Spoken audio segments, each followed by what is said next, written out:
É isso aí, galera. Galera, o lance é o seguinte. Essa semana, quando eu estava procurando no Senhor aquilo que eu ia ministrar, aquilo que o Senhor tinha para compartilhar conosco sobre esse tempo, sobre esse momento que a gente tem vivido, o Senhor ministrou comigo que Ele já havia entregado para mim uma palavra há um tempo atrás, que eu não tinha vindo aqui compartilhar com vocês ainda. Eu lembro que teve um dia que eu estava ali, foi perto do aniversário da Hope, no finalzinho do ano passado. Teve um dia que eu estava ali refletindo sobre o nosso ministério, refletindo sobre o que essa família significa, refletindo sobre a missão que nós temos. E o Senhor parecia que fez um download assim na minha mente, sabe? Nunca aconteceu desse jeito, geralmente comigo demora muito, é muito sofrido fazer uma mensagem, mas nesse dia foi até engraçado assim, que foi bem rápido. Na hora que eu acabei de escrever, eu falei, uau, vou pregar isso aqui. O Senhor falou, não, isso não é para ser tempo. Eu falei, caraca, Senhor, nessa que foi fácil, não vai ser para agora. E quando eu estava procurando algo para ministrar, nesses dias que a gente está passando, o Senhor falou para mim, eu já te entreguei algo. E Ele trouxe à memória essa mensagem que eu vou ministrar com vocês. E cara, tem muito a ver com o momento que a gente está vivendo, muito a ver com agora esses novos batismos, muito a ver com esse novo momento de célula, muito a ver com essa virada de chave que a gente está tendo esse ano, com esse retiro maravilhoso que a gente teve, mas a gente precisa prosseguir em conhecer o Senhor mais. Amém? A gente tem um nome que para a gente é muito especial, muito profético. O Senhor entregou um nome para a gente, Hope. Quem aí sabe o que significa Hope, mano? Esperança. Essa galera é boa de inglês, mano. Tá vendo, Fefs? Tá maluco, pai? Esperança, mano. Mas deixa eu contar um negócio para vocês. Quando o Senhor entregou esse nome para a gente, Ele deixou claro que não é esse ministério que é a esperança para esse tempo. Não é os adolescentes desse ministério que são a esperança para esse tempo. Ah, vocês ficaram chateados? Calma, mano. Mano, a esperança, eu sei que muitas vezes vocês escutam algumas pessoas falando até de uma forma positiva. Vocês são o futuro, vocês são a esperança desse tempo, vocês são a esperança do futuro melhor. Ou até vezes até de forma pejorativa. Cara, se o futuro depender de vocês, a gente está perdido, mano. Se a esperança nossa depender de vocês, já era. Eu sei que vocês, como jovens adolescentes, já escutam muito essa parada, mas eu quero frustrar vocês dos dois lados, porque eu creio que nem de uma forma positiva, nem de uma forma negativa, vocês não são a esperança para o futuro. Vocês não são a esperança para o presente. Ficou confuso? Deixa eu te falar uma coisa, a Bíblia nos fala que a nossa esperança tem um nome, mano. A nossa esperança é Jesus Cristo, aquele que morreu numa cruz para nos salvar, aquele que pagou alto preço para que a gente pudesse ser resgatado. Essa é a nossa esperança. Mas aí tem um lance da hora para a gente. A Bíblia também fala algo muito especial, fala que nós somos templo do Espírito, casa do Espírito Santo de Deus. E aí está uma chave poderosa. Se o próprio Deus é a esperança, e se você é casa para que Ele habite, você é um portador da esperança. Você é alguém que carrega essa esperança. Você é alguém que carrega essa chama no seu coração. Você é alguém que pode sim fazer a diferença nesse tempo. Alguém que pode sim fazer a diferença no futuro. Vocês estão comigo, amém? Está todo mundo concentrado, eu fico até assustado. Mas glória a Deus. E é isso, galera. E nesses próximos dias a gente vai passar por uma data muito especial. Quem aí sabe que data tem aí para esse mês para acontecer? Bem especial. Pode falar alto, mano. Páscoa, glória a Deus. Bate palma para esse menino que ele sabe tudo, mano. Esse cara é demais. Galerinha, aí tem um lance muito especial com a Páscoa. E eu vou frustrar vocês de novo, mano. A Páscoa não tem nada a ver com chocolate e coelho. Não tem nada a ver com ovo de chocolate. E se liga, mano. Vou estragar a infância de algum de vocês agora. Sabia que coelho não bota ovo? Sabia dessa parada aí? Tem alguém que achava que coelho botava ovo? Levanta a mão. Olha lá, ó. Tá vendo? Surpreendente, 9 pessoas. Gente, coelho bota ovo Bota ovo não. Coelho procria de um jeito diferente. A coelhinha sofre um pouquinho mais. Mas vamos voltar a falar de Páscoa. Cara, por mais que a gente até gosta assim do sentido que a Páscoa traz, do lance do chocolate, de presentear, de demonstrar carinho, afeto, amor, tudo isso a gente acha importante. A gente não é anti-Páscoa não, pascofóbico, não tem nada disso. Cara, a gente gosta também dessa data, mas ela tem um significado muito mais profundo. A Páscoa, ela traz o significado de libertação. A primeira vez que foi comemorado Páscoa foi quando o povo de Deus foi libertado do Egito. Você consegue entender? Olha quanto tempo faz que nós comemora Páscoa, mano? Já vai fazer mais de 2000 anos que a gente comemora Páscoa. Mas a Páscoa ganhou um novo significado. Quando Jesus veio na terra, morreu na cruz, tomou para si os nossos pecados, Ele fez algo também. Ele nos libertou da escravidão do pecado. E a Páscoa então ganhou um novo sentido. Se antes a gente era escravo do pecado, se antes a gente era morto por isso, hoje a gente tem vida em Cristo. Hoje a gente foi liberto da escravidão do pecado. Amém? Isso daí nem estamos na mensagem, é só para a gente poder pontuar sobre esse mês importante. Mas o que eu quero falar sobre isso? A Páscoa, mano, é uma ótima oportunidade para você levar a esperança que está aí no seu coração para a sua família, para que você tenha um tempo de mesa com seus pais, e por mais que eles saibam também, você falar para eles: pai, mãe, por mais que eu amo a senhora e estou aqui dando esse chocolatinho de lembrança, eu sei que você vai querer dar aquele piorzinho que fica na caixa, mas mano, que você fale para eles, há um significado muito maior sobre esse dia, e que você possa levar a esperança que você carrega aí no seu coração para dentro da sua casa. Também é uma oportunidade ótima para você parar durante esses próximos dias e refletir sobre aquilo que Jesus te libertou. Ou você acha que você nunca foi liberto de nada? Ou você acha que Jesus nunca te libertou de nada? Que quando Jesus morreu numa cruz, para você não serve, porque você nem pecou direito, né? É muito novo para pecar tanto. Ele morreu por você. Ele levou nele as dores que eram para nós. Ele viveu a nossa morte para que nós pudéssemos viver a sua vida. Então que você possa nesses dias refletir sobre isso, porque essa é a nossa esperança, mano. Essa é a esperança que nós carregamos em nosso coração. Jesus Cristo ressurrecto. Ó, quase errei, hein, João? Misericórdia. E galerinha, eu creio que essa geração é uma geração sim que vai carregar esperança, mano. A geração que vai ser uma voz que clame em meio a esse tempo difícil. Eu creio nessa geração, cara. Eu creio que vocês vão ser uma geração que vai fazer a diferença. Talvez vocês escutaram a vida toda que você não é bom o suficiente, que você nunca foi bom, que você não pensa direito, que você é burro. Muitas vezes a gente escuta as palavras duras em nossas casas, ou até dos nossos amigos, ou de lugares que você frequenta. Mas deixa eu te falar, mano, Jesus morreu numa cruz para te salvar. Você acha que você não é especial o suficiente? Você está esperando a aprovação de homens quando você tem a aprovação daquele que te amou primeiro. Você não precisa se preocupar com isso. Se preocupa com o que Cristo pensa de você, e Ele pensa que você é muito especial. Amém? E eu quero deixar para vocês também um conselho que Pedro nos deixa lá em 1 Pedro 3,15. Se puder projetar, eu agradeço.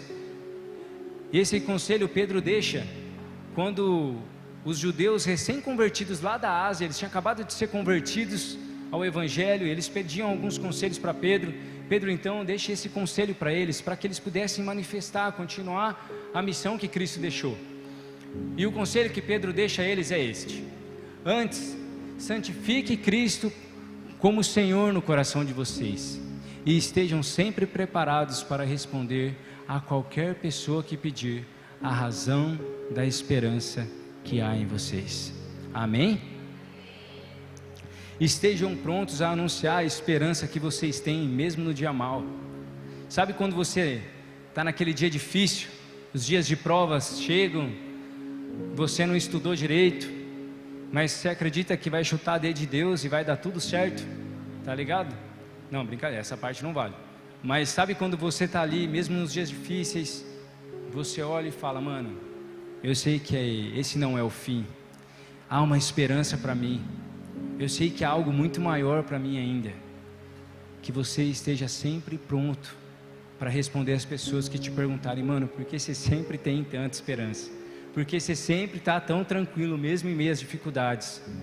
É porque você já conheceu o seu Senhor e Salvador. Amém? E é isso, galerinha. Peraí, deixa eu me achar aqui que eu fui para longe. Amém. Olha que eu achei. Nós precisamos levar a Cristo para as outras pessoas. Levar aquele que abriu um caminho direto para o coração do Pai. E eu sei que vocês estão aqui, muitas vezes vocês estão ouvindo eu falar aqui, e eu tenho plena convicção que muitos de vocês estão pensando aí consigo mesmo: cara, eu já sei sobre isso, meus pais já me contaram essa história, eu já sei sobre toda essa parada que você está falando. Mas deixa eu te falar uma outra coisa importante. Só saber sobre a história de Jesus, só ter ciência de todos esses fatos, não muda muita coisa.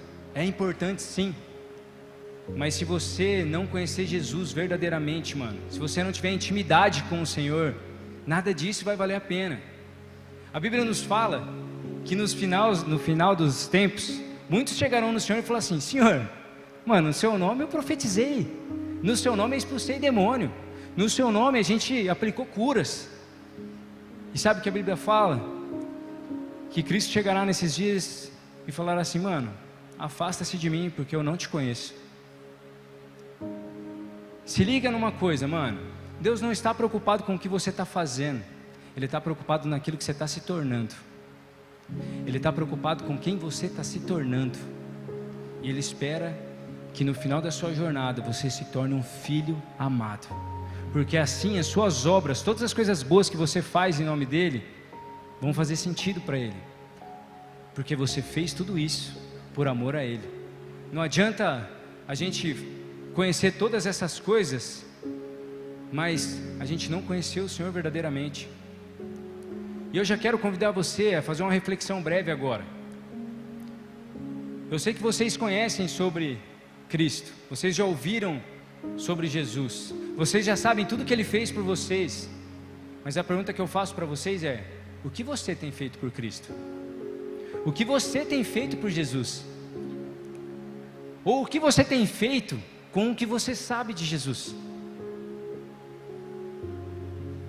Conhecer Jesus verdadeiramente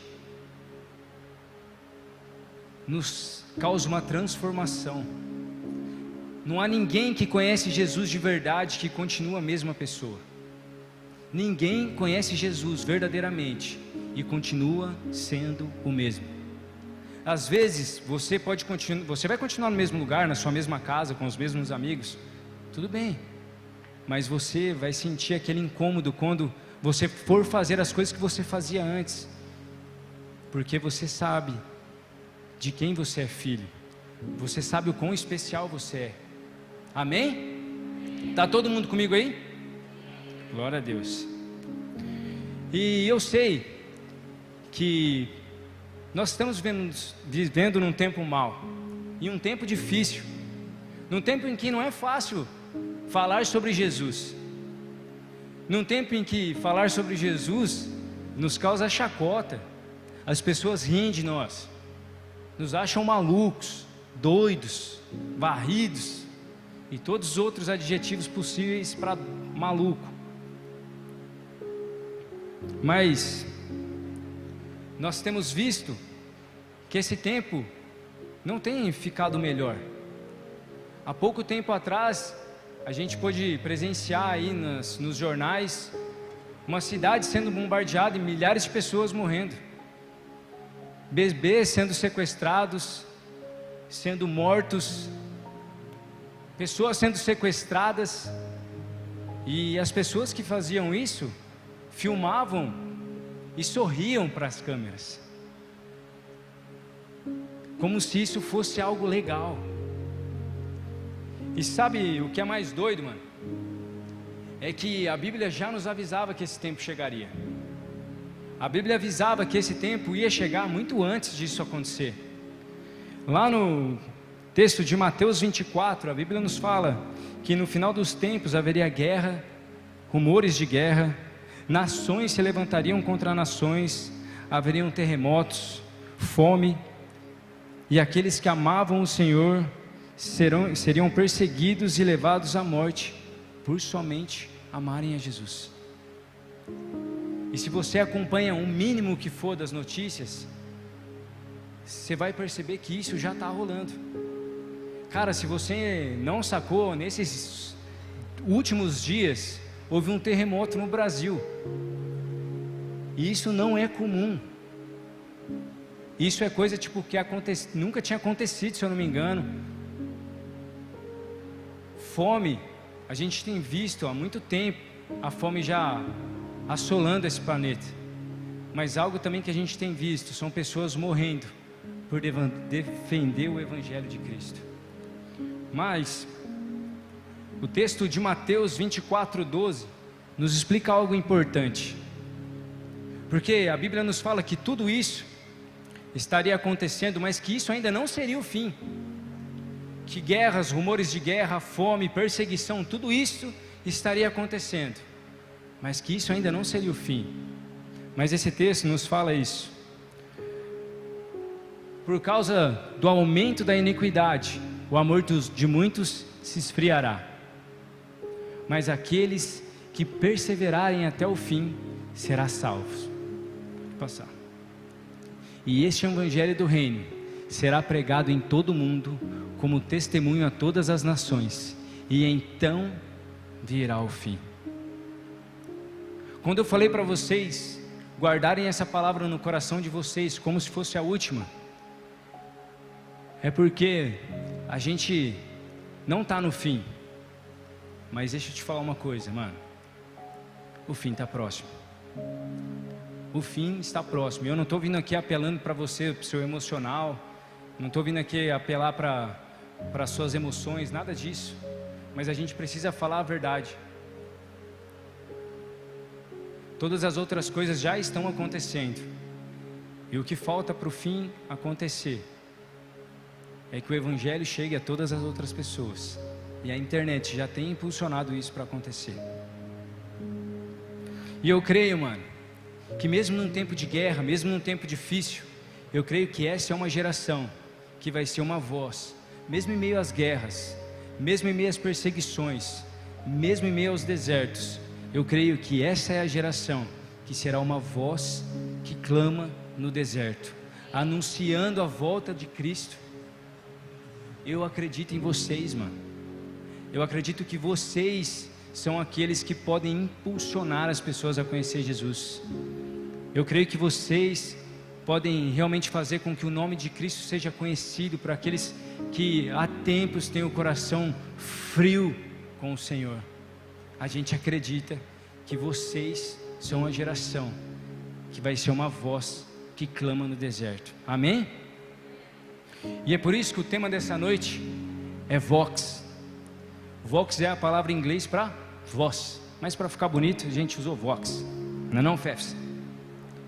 E eu creio que esse é o nosso chamado, mano. Eu creio que o nosso chamado é ser uma geração que clama mesmo em meio às dificuldades, uma geração que clama em meio ao deserto, que clama em meio às perseguições, uma geração que não desiste, mano, dos seus, que não desiste dos seus amigos, que não desiste dos seus familiares, uma geração que luta pelo reino de Deus, para que ele seja estabelecido nessa terra. E eu creio que o chamado para essa geração, e o chamado para esse ministério, é um chamado parecido com o de João Batista. E se você não conhece João Batista, deixa eu te contar algumas coisas sobre ele. Ele foi o último profeta antes de Jesus. E João Batista ficou conhecido por ser aquele que preparou o caminho para a vinda do Senhor. E assim como ele, eu creio que se João Batista anunciou a vinda do Messias, nós teremos a geração que anunciará o retorno de Jesus, o retorno do cordeiro que foi morto, mas do leão que voltará, do leão que voltará para reinar sobre essa terra e estabelecer uma cultura do reino. Mano, você é um arauto do reino de Deus.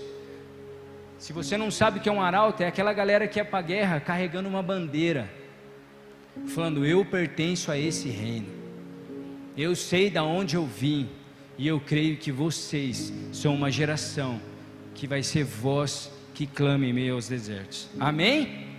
Está todo mundo meio desanimado? Eu creio que vocês vão ser uma geração que será a voz que clama no deserto. Amém? Amém. Glória a Deus, aleluia. Oh, meu pai, achei que essa galera não estava recebendo. João foi um homem, mano, que cumpriu o propósito que Deus deixou para ele aqui nessa terra. João cumpriu a missão que Deus deu para ele. E desde muito pequeno, parecia que o João já sabia qual era a missão que ele tinha. E eu quero já compartilhar com vocês 2 pontos, 2 chaves poderosas da vida de João Batista, que vai nos impulsionar a cumprir a missão que Jesus nos deixa, que é ide por todo o mundo e pregar o evangelho a toda criatura. E João nos deixa 2 chaves poderosas para que a gente possa cumprir isso. E eu vou compartilhar isso aí com vocês. Amém? Glória a Deus. A história do relacionamento de João Batista com Jesus começa desde cedo, mano. Desde o ventre da mãe deles, eles já se conheciam. Olha que doido. A Bíblia fala que quando Maria ficou grávida, ela foi visitar a prima dela, Isabel, acho que era a prima. Foi visitar a Isabel. Maria estava grávida fazia pouco tempo. E ela foi visitar a Isabel.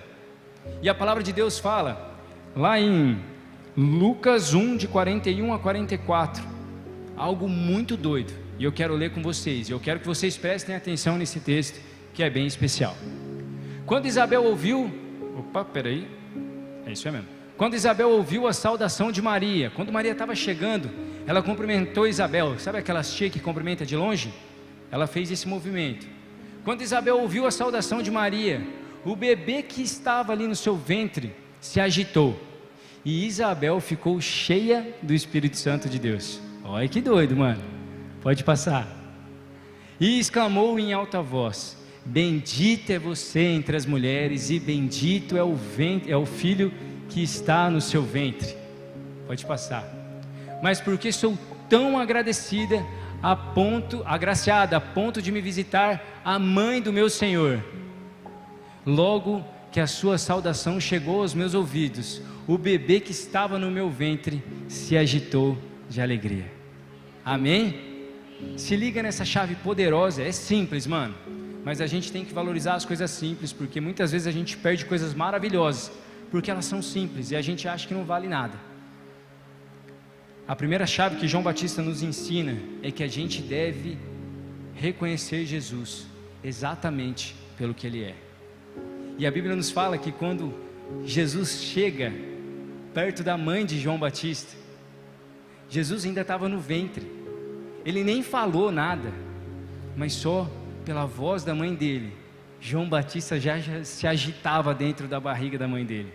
Já mostrava que ele reconhecia que aquele era o Senhor dele. João Batista, desde muito novo, já sabia exatamente qual era a sua missão. E só por ele se agitar daquela forma, a mãe dele conseguiu ser cheia do Espírito Santo de Deus. Você consegue entender como é importante você conhecer Jesus exatamente por quem Ele é? E essa é uma chave que muitas vezes a gente deixa passar por ela ser simples demais. Mas deixa eu te perguntar, você tem reconhecido Jesus por Ele ser o seu Senhor e Salvador? Você tem reconhecido que Jesus é aquele que morreu numa cruz para te salvar? Porque eu vou te contar uma coisa, mano. Vai ser muito triste para a pessoa que você for anunciar o Salvador, se você nem saber do que você foi salvo.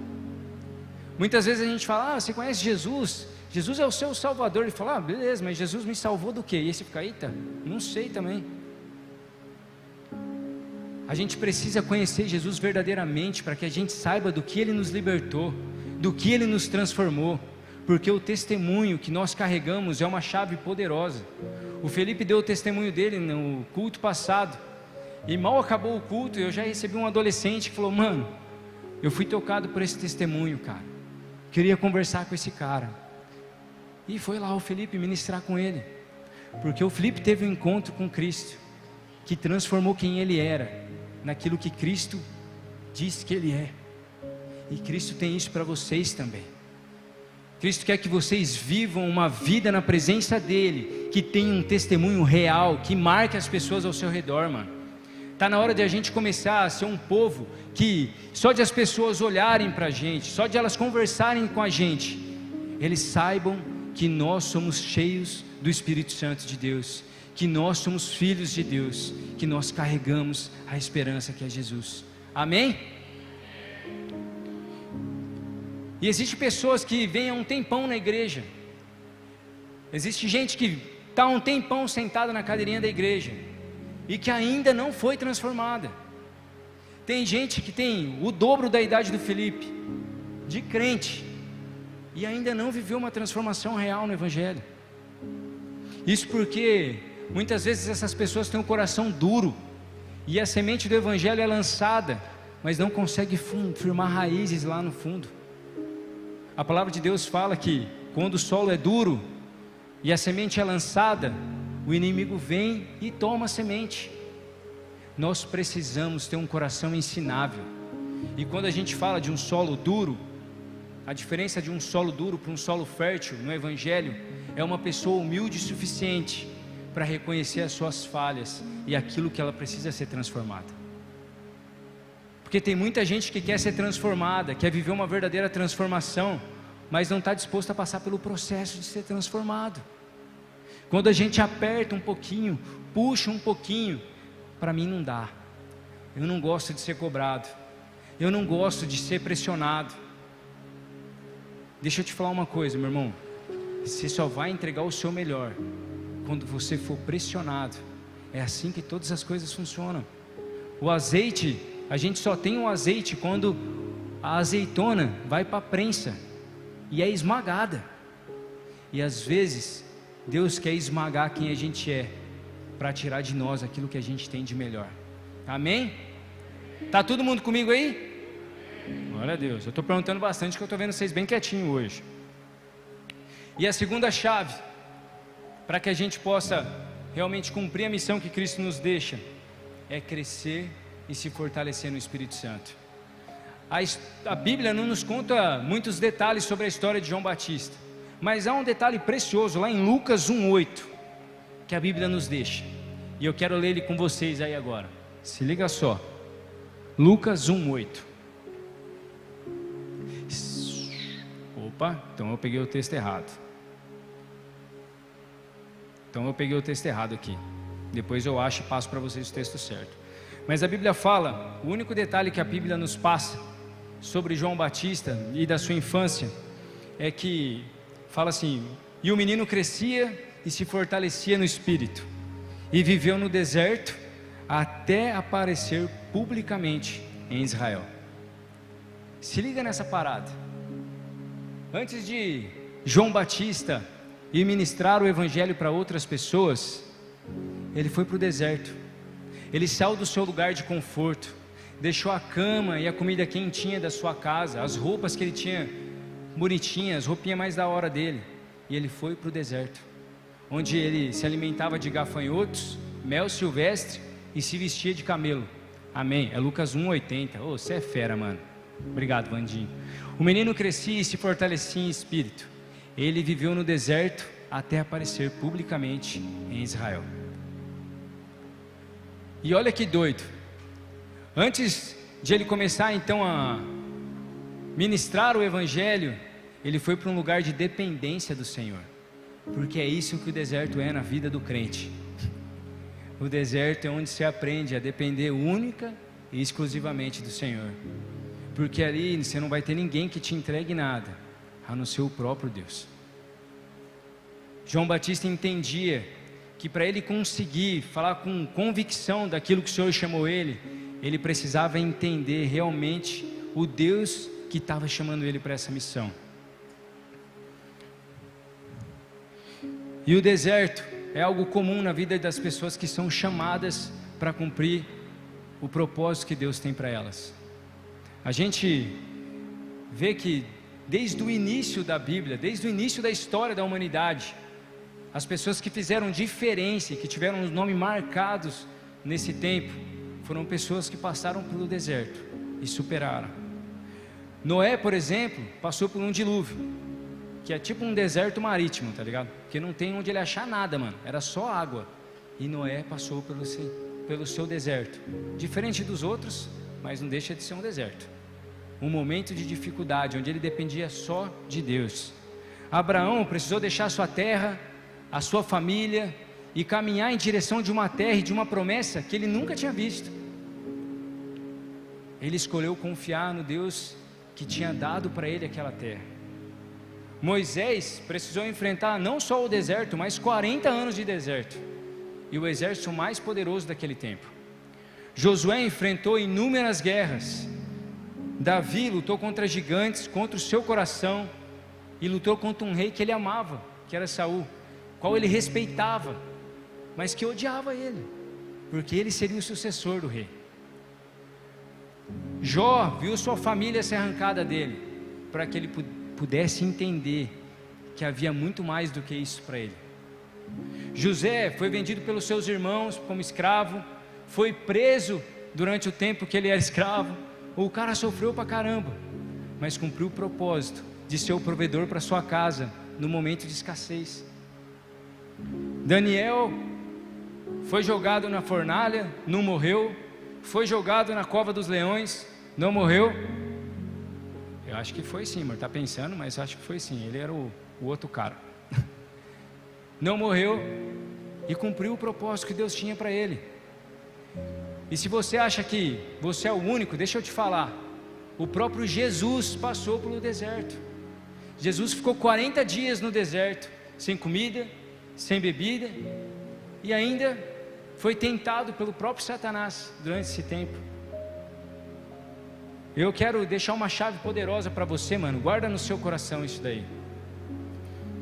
A forma com que você lida com o seu deserto determina quem você vai se tornar.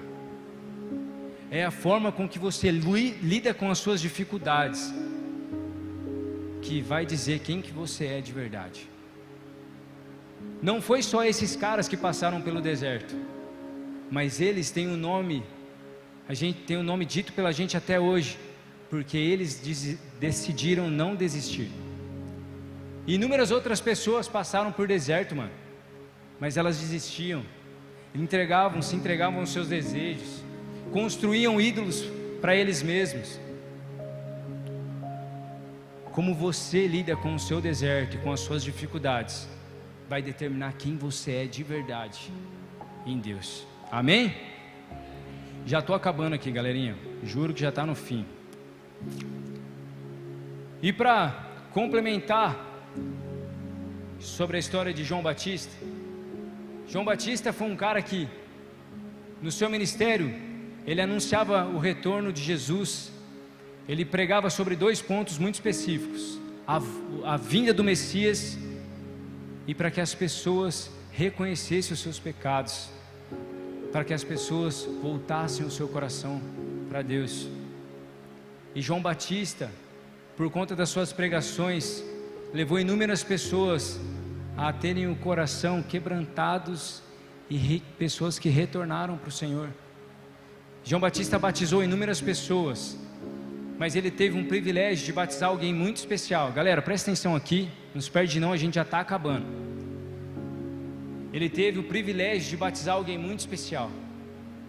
João Batista batizou o próprio Jesus. Olha que doido.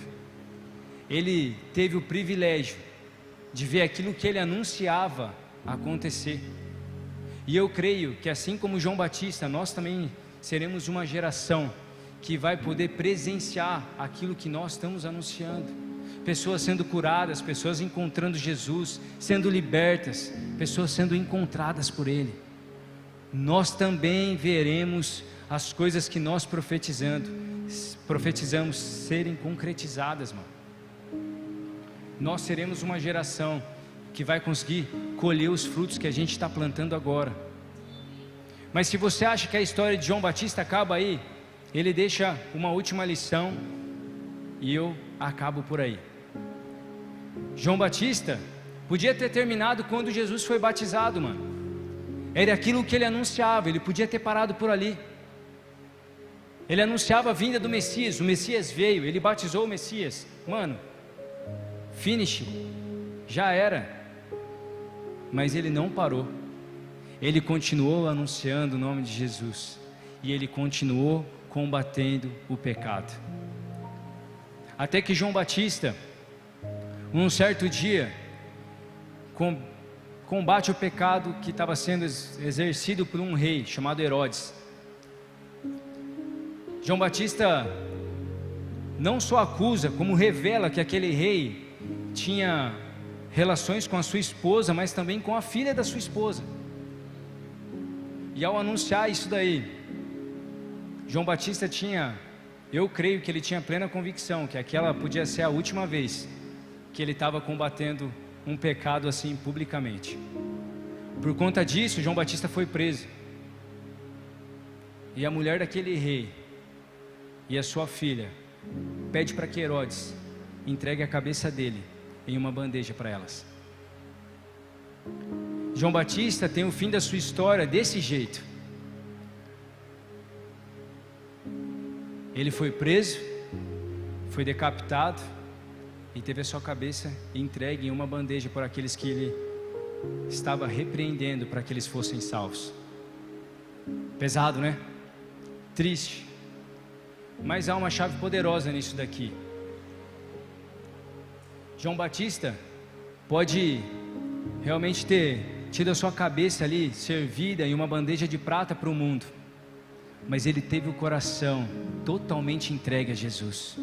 O mundo podia ter pego a sua cabeça como um troféu de vitória, mas não o seu coração, porque o coração dele já tinha um dono e já estava em Cristo. E galera, quando a gente iniciou esse ministério, eu lembro que a Gabi teve uma visão muito especial sobre o nome. Quando Deus nos entregou esse nome, Hope, a Gabi teve uma visão, não lembro se foi uma visão, se foi um sonho, mas a Gabi teve uma visão muito especial. Galerinha, pode chegar aí para sentar, daqui a pouquinho a gente já está acabando. Ela teve uma visão bem especial. Ela viu adolescentes indo até um poço, e eles... O louvor pode subir já, por gentileza. Beleza. Tá. E nessa visão ela via esses adolescentes indo até um poço, e eles pegavam uma pedra que brilhava, emanava uma luz, era uma pedra preciosa, e eles levavam essa pedra para todos os cantos em que eles iam. Eles levavam essa pedra para os seus amigos, levavam essa pedra para a sua família, e por cada lugar que eles andavam, eles carregavam essa pedra e compartilhavam disso que eles tinham encontrado. Amém. E o que eu quero convidar vocês essa noite é que durante essa canção que a gente vai fazer agora, a gente não quer orar por vocês simplesmente para que vocês recebam algo, mas a gente quer convidar vocês a virem até a frente para entregar ao Senhor o seu coração, assim como João Batista fez, para que vocês possam cumprir a missão que Deus confiou a vocês, assim como Ele também fez. Galera, chegou a hora de a gente começar a mergulhar mais fundo, e eu creio que essa mensagem foi pontual para esse tempo, porque a gente tem líderes sendo formados, tem gente sendo batizada, tem histórias sendo reescritas. É um tempo de nós começarmos a crescer na presença do Senhor.